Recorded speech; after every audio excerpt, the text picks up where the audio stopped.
the apex predators of the stars. For as long as the galaxy could remember, there were hunters and there was prey. The roles never reversed. The hunters were the Varkol. They did not build empires of commerce, nor foster diplomacy, nor share technology. They built an empire of blood. For millennia, they swept across star systems with ships that resembled great fanged beasts, leaving only silence behind. Entire civilizations were reduced to little more than trophies. Bones mounted in halls of conquest, genetic samples stored as curiosities. The Varkol philosophy was simple. Existence itself was a hunt. The strong fed on the weak. The weak existed only to die and prove the strength of their killers. Every generation, Varkol younglings were brought before their elders and told the same truth. The galaxy belongs to the hunters. And so the galaxy suffered. The peaceful Iltari vanished, their crystalline cities ground into sand.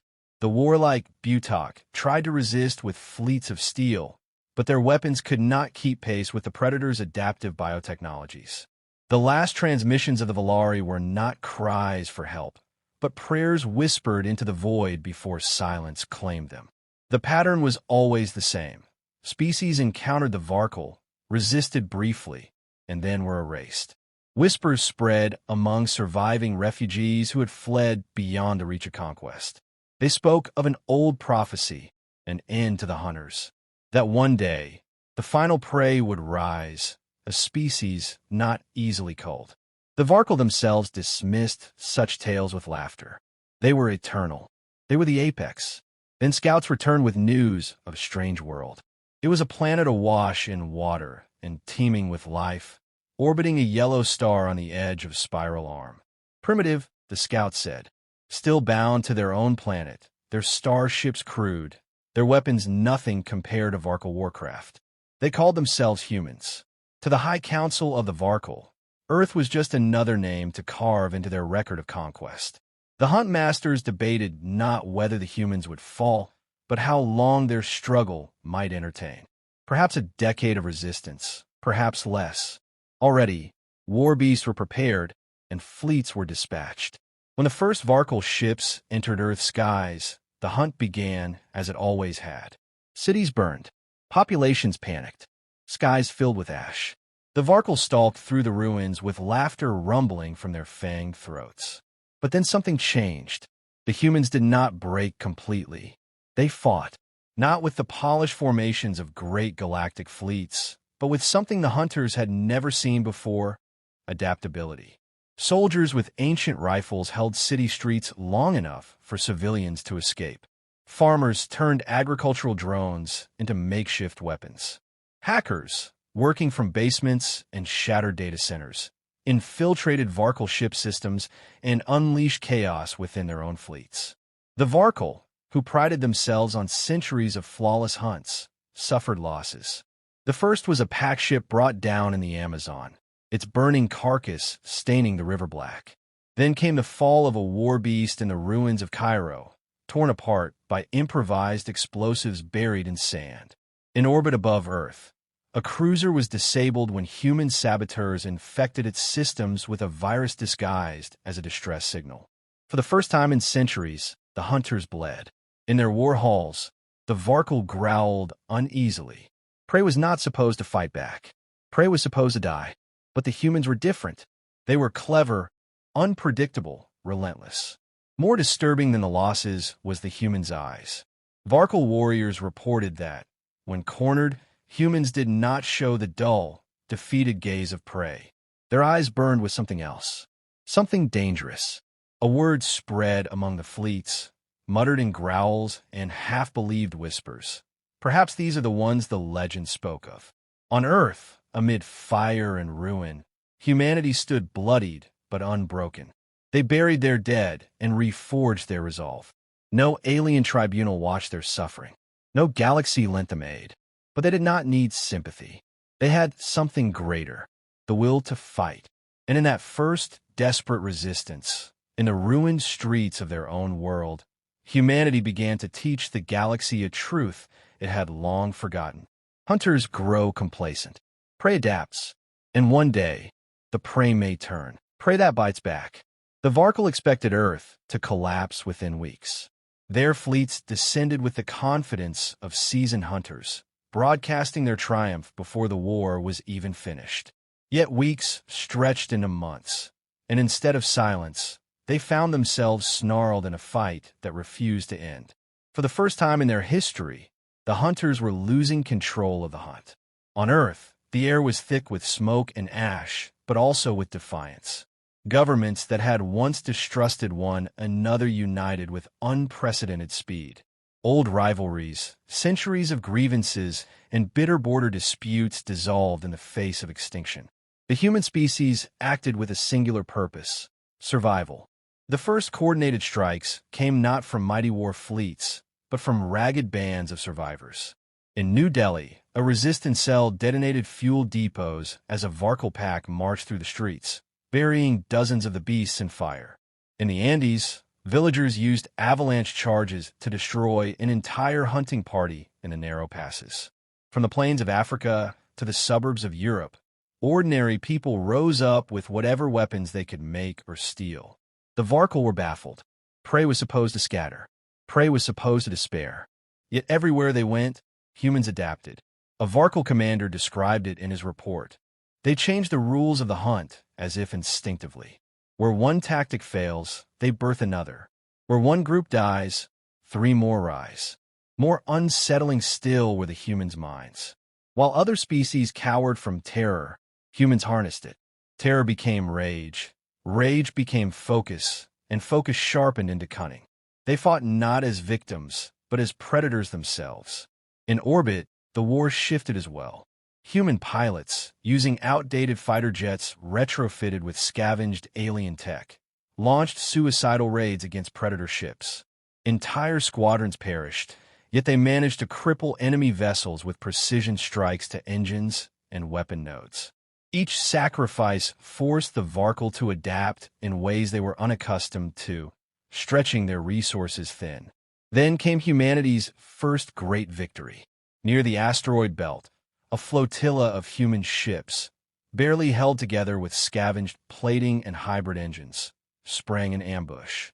Using the belt itself as cover, they detonated hidden charges that shattered asteroids into swarms of shrapnel, tearing into Varkol hulls.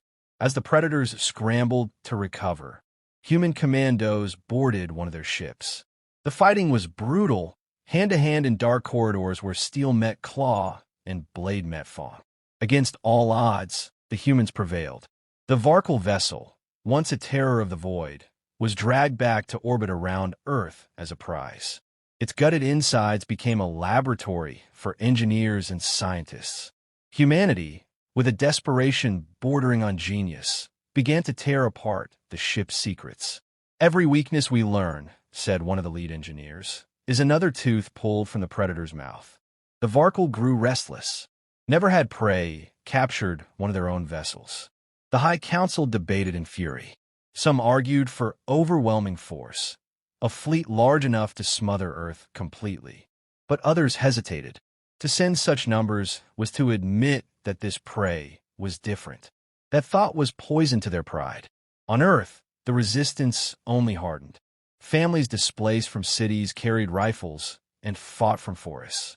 Hackers spread a new kind of war, slipping past alien firewalls and unleashing digital plagues that scrambled targeting systems and turned Varkol war beasts against their masters.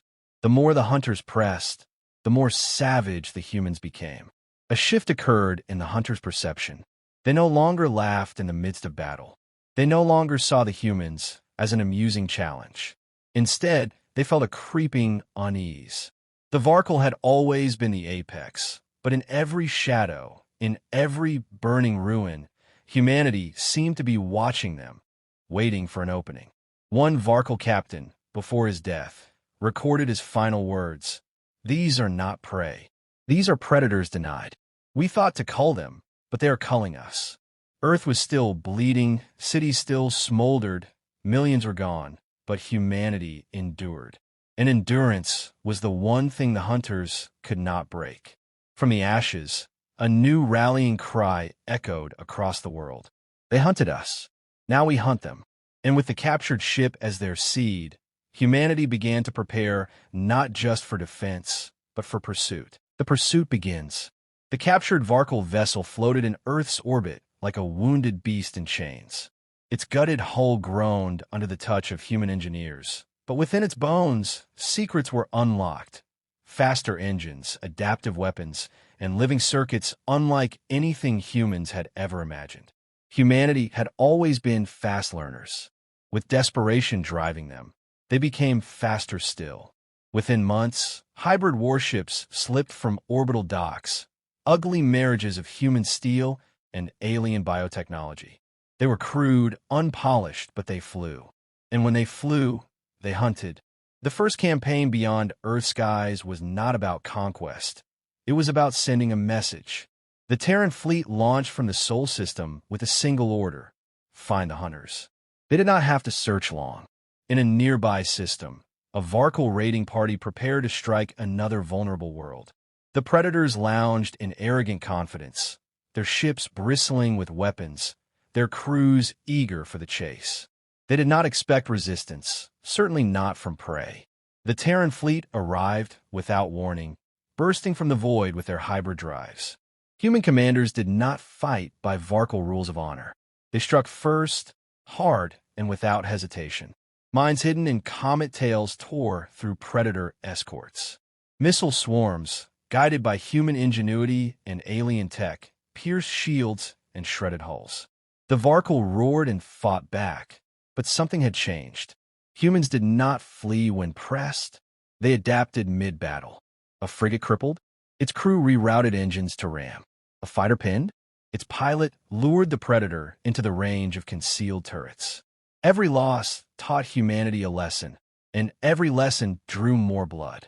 When the battle ended, the Varkol raiding party was gone. Some ships destroyed, others captured, none allowed to escape. For the first time in their history, the hunters had been hunted to extinction in the field. Humanity broadcast the aftermath across every frequency they could reach. Images of shattered predator vessels, prisoners bound in chains, and survivors freed from captivity spread like wildfire through the galaxy. "We are not prey," the broadcast declared in every translated tongue. "We are the resistance. We are humanity. The hunt ends here." The galaxy listened. For species long oppressed, it was as if a spark lit dry grass. Refugees who had hidden in the shadows for centuries stirred. The Ixari, whose homeworld had been cold generations ago, sent envoys to Earth. The Karen, once slave labor for the Varkol, rose in rebellion. One by one, species whispered a name with awe: humans. But the Varkol did not tremble. Not yet. In their halls of bone and blood, the High Council raged. Some demanded a purge. Others called for caution, but none could agree. Pride blinded them. They had ruled too long to believe in their own vulnerability. And still, humanity pressed forward. System by system, the Terran fleet struck. They moved with speed the predators could not predict, ambushing convoys, crippling outposts, freeing captives. Where the Varkol once left trophies of conquest, humans left ruins of vengeance. One strike in particular became legend. On the moon world of Icaris, the Varkol had maintained a hunting lodge, a fortress decorated with the skulls of 100 species.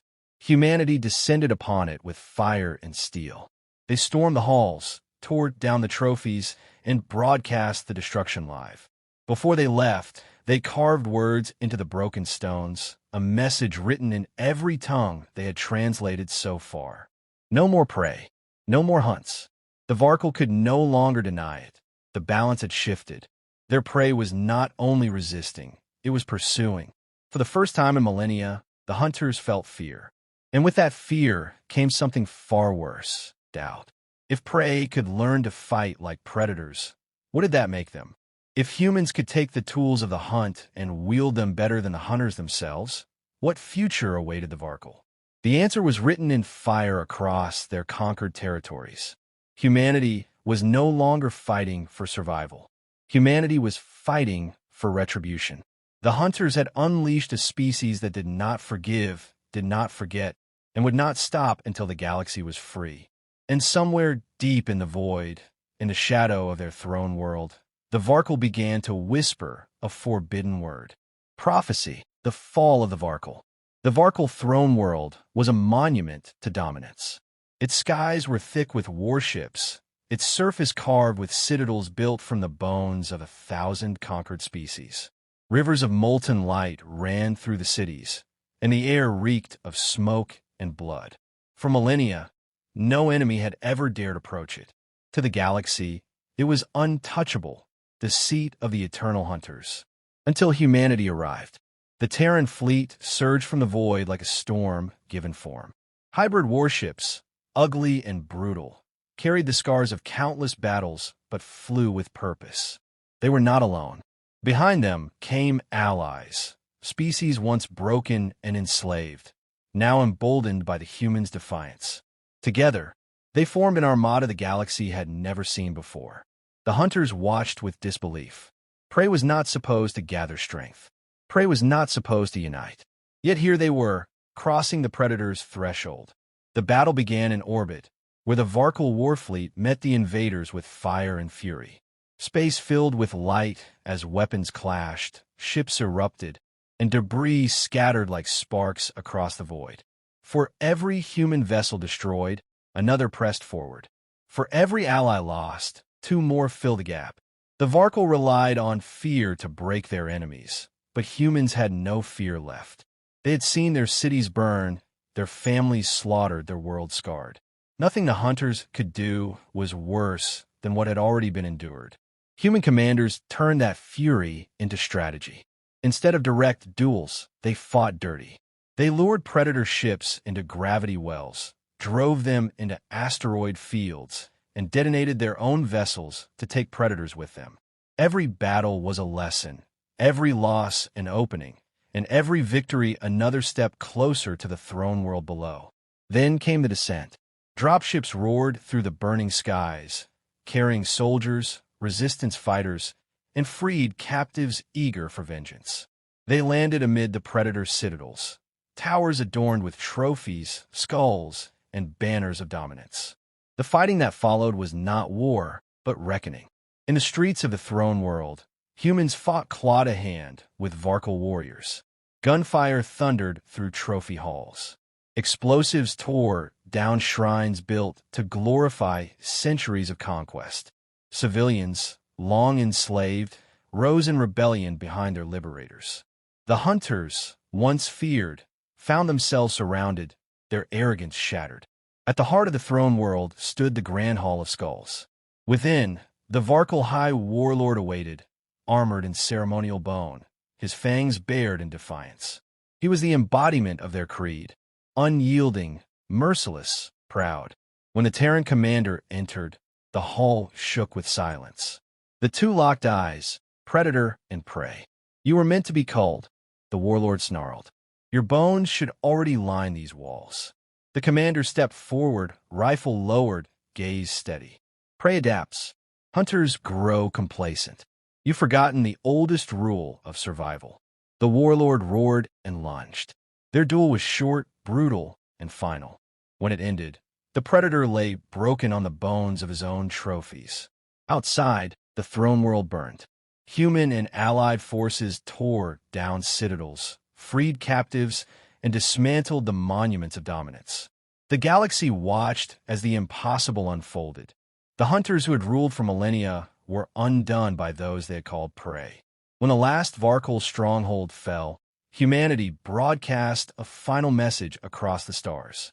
It was not a cry of victory, but a vow. The hunt ends here. No species will be hunted again. The galaxy listened. For some, it was salvation. For others, it was the first taste of hope. And for the scattered remnants of the Varkol, it was terror. Their empire lay in ruins, their creed broken, their fear returned. Humanity did not seek to replace them as conquerors. Instead, they forged an alliance bound not by strength alone, but by memory, by the promise that the galaxy would never again kneel to predators. In time, the throne world became a symbol, not of the Varkol's reign, but their fall. The halls of skulls were emptied, the bones returned to the stars. And where the hunters once ruled, a new banner flew. a reminder that prey no longer existed. Only survivors, only allies, only hunters of their own destiny. And so, in the silence after battle, the galaxy carried a story that would never be forgotten. The day humanity pursued the predators to their own den and ended the hunt forever.